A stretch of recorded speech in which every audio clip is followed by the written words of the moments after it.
and the whole delegation here together. Mayor Pete, a lot of us have a lot of personal memories here of the Woonasquatucket, so this is a much beloved project.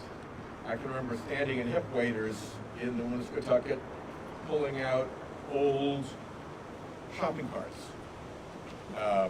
I can remember walking the Woonasquatucket on a snowy, quiet, beautiful winter day with Jane Sherman, who was such a fabulous advocate for the Watershed Council and the Greenway.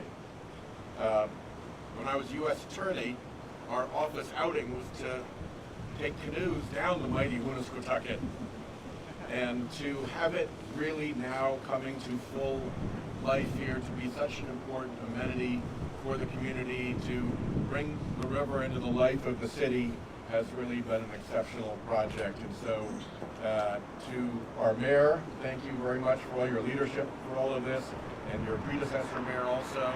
A lot of people put a lot of love into this, and I'm glad to be part of it. And it was nice also to be able to see that of the $2.5 billion Rhode Island is getting out of the bipartisan infrastructure law, some of that is coming through here to the Woonasquatucket, that we were able to get $1.85 million in earmarks to support the Woonasquatucket projects a year ago, and Jack and I just got $2.9 million more for these projects in the last bill. So the support is real, and the Woonasquatucket is a gem.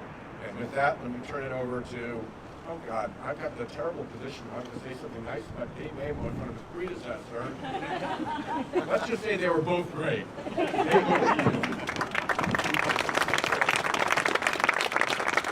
Well, thank you, Senator. I am excited to be here. Certainly, I first want to acknowledge Secretary Buttigieg, who I was privileged to have an opportunity to work with during my time in the Biden White House, and this project and so many that he gets to be part of. This part of groundbreakings and ribbon cuttings, all about investing in our communities, investing in America, and I'm so thrilled that that can be demonstrated right here in Rhode Island. I certainly want to acknowledge the leadership of our mayor, Brett Smiley, and certainly want to acknowledge my predecessor, Congressman Cicilline, who has been involved in so many of these projects for such a long period of time, and it's great to follow in his legacy. And of course, Senator Reed and Congressman Maxine, I will introduce.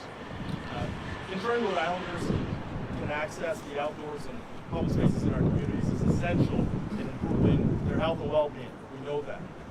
That's why I'm so excited that today is something that so many have worked on to make a reality. As someone who used to live in this neighborhood, I remember the heights of the pandemic where the relief that I got was running along the Woonasquatucket, feeling connected to outdoors when this was such a difficult circumstance to live in. And so this project, of course, will improve our recreational and transportation opportunities along the riverfront, reinforce storm water and management efforts, and catalyze economic development, something that I think is so important. The Lieutenant Governor and her leadership on the council did so much and continues to support the economic revitalization of this area, a place where so many things have been made for generations of Rhode Islanders. So I'm grateful to be part of this project, and having just gotten to the Congress, and I'm thrilled to carry on a project that my predecessor, Congressman Cicilline, led in securing $850,000 in federal funding to support the construction of a multi-use trail along the border of Smithfield and Johnson that connects to this greenway. So this work isn't just here, but extends. So with that, I want to turn it over to my amazing colleague in the House of Representatives, Seth Hance. Thank you all. I want to recognize my colleagues in the delegation and the mayor, the governor, and the members of the city council who are here, Congressman Cicilline, and Secretary Buttigieg. I want to welcome you officially to the 2nd Congressional District here in Rhode Island. 2 points I want to make. Number one, the amount of attention and help that the Biden administration has provided to Rhode Island is really incredible and unprecedented. This is, I think, the 7th or 8th time we've welcomed a Biden cabinet secretary to Rhode Island in the last year. That level of attention to Rhode Island is really extraordinary. It's been said already, more than $2 billion of federal infrastructure funding coming to Rhode Island, including from the bipartisan infrastructure bill. Truly historic. And we've had announcements all across the state. You know, funding to repair the Pell Bridge in Newport, adding for the first time ever a connector from Route 4 to 95 South, which is going to be an absolute game changer for North Kingstown and East Greenwich and Warwick. And the list goes on and on. So, we're replacing lead pipes all across Greater Providence because of the bipartisan infrastructure bill. So again, the impact that has come from the Secretary, the President, and this administration's policies is making a real tangible difference in the lives of people in Rhode Island. So I want to thank you, Secretary, and your colleagues for that. Second point I want to make is this. Where we are standing right now, and the area that the Woonasquatucket River Watershed Council serves, this is the heart of working class Rhode Island. All right? The Valley neighborhoods, Smith Hill, Olneyville, all the way to Silver Lake and Hartford, right? For generations, these have been the homes of the construction workers who are fixing the bridges, the homes of the nurses that care for Rhode Islanders, and the home health aides, and the factory workers. The demographics may have changed through the years, but these have always been working class neighborhoods. And the people who live in these neighborhoods deserve to live in neighborhoods that are accessible and that have access to green space and aren't congested and aren't polluted. That's what this is all about. This is about helping the working people in Rhode Island have livable neighborhoods just like everyone deserves, the very same people who are powering our economy and improving our quality of life. So that's why this is so important. And that is why we, in the federal delegation, have made this work a priority. Just last week, I was able to secure one of my first federal earmarks since getting to the House. It was $1 million or so to help connect the Hartford Park housing project to the Greenway. And that's work that's going to be coming in the next year so that, again, more people can benefit from the transformational work that has been happening here with the council and with the city. So we're going to continue to make this a priority. We're going to continue to make sure that Rhode Island is a state that prioritizes the well-being of the neighborhoods of the middle class and those who are working hard to work their way into the middle class. That is what this is all about, and that is what the power of smart investments like those being made by the Biden administration can do if they are directed properly. So thank you again, Secretary. Thank you all for being here, all the partners who make this work a reality. I always say, the Rhode Island congressional delegation, we are a team, but every team needs a captain, and we are so fortunate to have a tremendous team captain who has done so much for Rhode Island. My pleasure to introduce Senator Jack Reed. Thank you very much, Seth. I want to recognize all my colleagues here in government.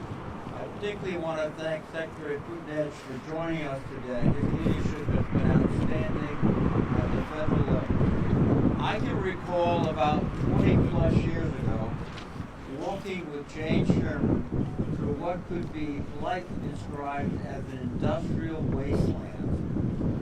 And she just kept telling me, just imagine what we can do if we do this and this and this. Fortunately, Jane had the imagination, and it's been carried over by Alicia Lara and all the other members. My job was just to get the money. And as a member of the Appropriations Committee, working with my colleagues, we've tried to do that.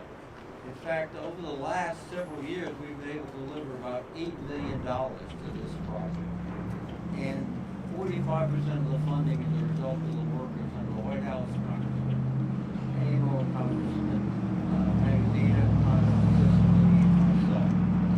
But the city of Providence, I commend Mayor Smiley, is also putting its muscle and its money up too, to make sure that they're investing in stormwater management, that they are guiding this so that it will be not just a nice place to walk, it'll be a great place to live, as Seth is so eloquently described.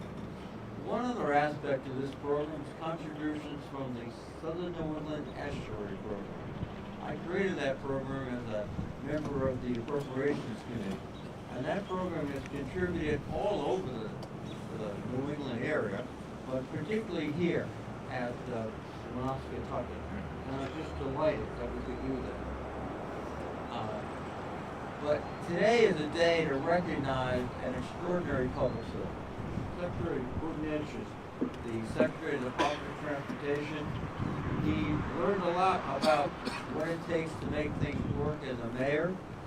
There's no better education, I think, than that. We're grateful for his leadership. He has served his country in so many ways.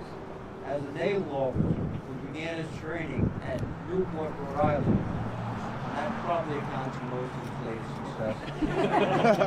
But as someone who is dedicated, intelligent, committed, and along with President Biden is making a real difference in the lives of working Americans. Would you join me in welcoming Secretary of Transportation Pete Buttigieg? Thanks very much. Thank you for the kind introduction. It is great to be back in Rhode Island, and because I did my training in springtime in Rhode Island in Newport, I knew exactly what to expect weather-wise. Appreciate you lining up this balmy day for me. I'm so pleased to be here, and I am here partly with the heart of a former mayor and as somebody who was the product of a low-income river city that was partly transformed because people came together with the right mixture of patience and impatience to get big things done. And that's what I see here with so many leaders who had a hand in getting those big things done. I want to thank Senator Reid for waiting a full 5 to 10 seconds before putting in a good word for the bridge package for the Department of Transportation. You should know that you have a fantastic federal delegation in Senator Reid and Senator Whitehouse, who have done so much, not just to advocate for specific projects, but to make it possible for the Biden-Harris to deliver the historic funding that is adding up now almost infrastructure in Rhode Island. I want to recognize, likewise, Congressman Magaziner and Congressman Amo. They spoke with rightful pride about the funding that they've secured in the appropriations process to support projects like these, but are also partners and were critical to us getting this bill done. Of course, Gabe can take credit for this with his former hat on as well, his great colleague in the administration. And my friend David Cicilline, who played such a key role, was with us every step of the way as we fought to get that done. With all of these members here, I want to remind everybody that this infrastructure legislation that we now can't imagine living without was regarded as a pipe dream even after President Biden got elected. People said, you can't actually get this done. Everybody says they will. The last president said he would, but you can't get it done. You definitely can't get it done on a bipartisan basis. The obituary of this legislation was written again and again and again. And yet you have 5 former members of your delegation who believed in it just as the president believes in it and made sure that we got it. I want to thank Governor McKee for the warm welcome to the state. As he mentioned, we just came from touring the Washington Bridge, and I want to make sure all Rhode Islanders know that we see the importance of this bridge and the significance of these disruptions for people around Providence, East Providence, and the entire region. And we're committed to working with the governor, working with the Rhode Island DOT to support your work in successfully rebuilding this bridge. This is a top priority in the government. And we know that we can get big things done there too, because we've seen the fruit that the partnership with the delegation with the state are already bringing to us. The $27 million for the broader urban trail network, which means safer and more efficient bike pedestrian connections across the state. The planning grant going over in East Providence, where I sat with the mayor today to hear about the impacts on the business community of the current bridge issue. We're working right now to help make sure that the 6 corners of the intersection is safe. The $82 million headed to rehabilitate the Pell Bridge over near Vincent Bay. The $81 million to help build a connection between Quonset Business Park and I-95.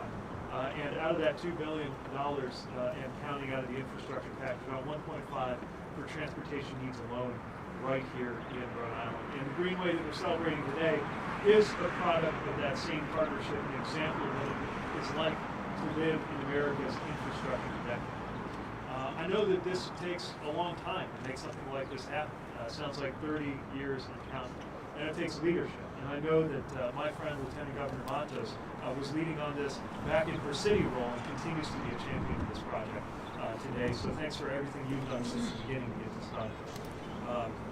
Mayor Smiley, congratulations, Mayor, on the Safe Streets for All grant that we're working together on. Thank you for your attention to roadway safety. And thank you for your leadership. The role of the mayor has only gotten more challenging and more difficult and more demanding since I proudly wore that title just a few years ago. Although it would have been nice back when I was mayor to have $1 trillion infrastructure. In that sense, we hope to be making things a little easier. We also just had a great conversation with our federal highway team, so thanks for everything that our folks on the ground here are doing, led by our federal highway administrator, Rod, who has also been focused on the bridge and other issues here in Rhode Island from day one. And the last acknowledgement I want to make sure to make, again, as a former mayor, I know that there's a difference between the talkers and the doers, and you don't get anything done without community leadership. And so the Woonasquatucket River Watershed Council is the kind of organization that I always sought out when I was mayor, and we're proud to be teaming up with you there. And yes, I spent a lot of time pronouncing practicing. So if I'm 90% here, I hope you We're really excited about how this is going to add up to a safe path for people to walk or bike or roll separated from vehicle traffic. And that focus on safety that we talked about is especially important here because I want to make sure everyone understands that when we talk about greenways, active transportation, good, safe, protected means of getting around when you're not in a car, that is not ornamental, it is fundamental because life and death difference is made by the safety of these ways to get around. But they have to be connected. And what we're recognizing today fills in one of the last remaining unbuilt pieces of greenway. The ability to travel safely, and I would add affordably, from points west all the way to the jobs and opportunities in the Valley District, the connections to downtown Providence, and really the whole region is how it connects in to the train station, especially for a neighborhood in an area that has lower than average rates of car ownership. And you shouldn't have to bring a ton of metal with you everywhere you go in order to thrive, in order to prosper, in order to get about your day.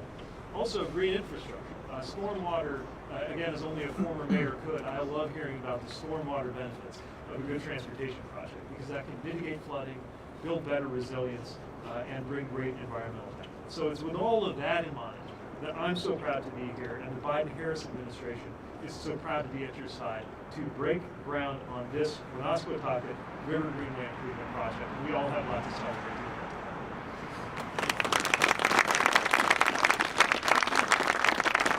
Just a couple other notes. I'm told that St. Joseph's Day is a big deal around here. So, as somebody who is a graduate of St. Joe High School in St. Joe County, whose father and son are named Joseph, I'm thrilled that on a day named after a carpenter, we are taking up this construction work, and it couldn't come at a more fitting time.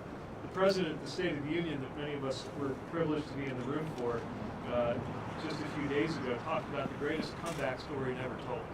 And I think we're feeling that across the country, and we're certainly feeling that right here in Providence and right here in Rhode Island. We've put it another way, we've seen a lot of others breaking promises. Right now, we're here breaking ground, which is what all of this legislation, all of these efforts are about. So, again, I want to congratulate everyone who worked so hard to get us to this point. I want to thank you in advance for all of the hard work we're about to do together, both to see these projects through and to make sure there's more where this came from. And I couldn't be more thrilled to be with you to celebrate your good news. Thanks very much. Do we have time for one or two? Okay, sounds like we have time for a couple of media questions before we get on to turning some dirt here. Secretary, as part of the Washington Bridge situation, there's been some discussion about removing bike lanes right now nearby the bridge.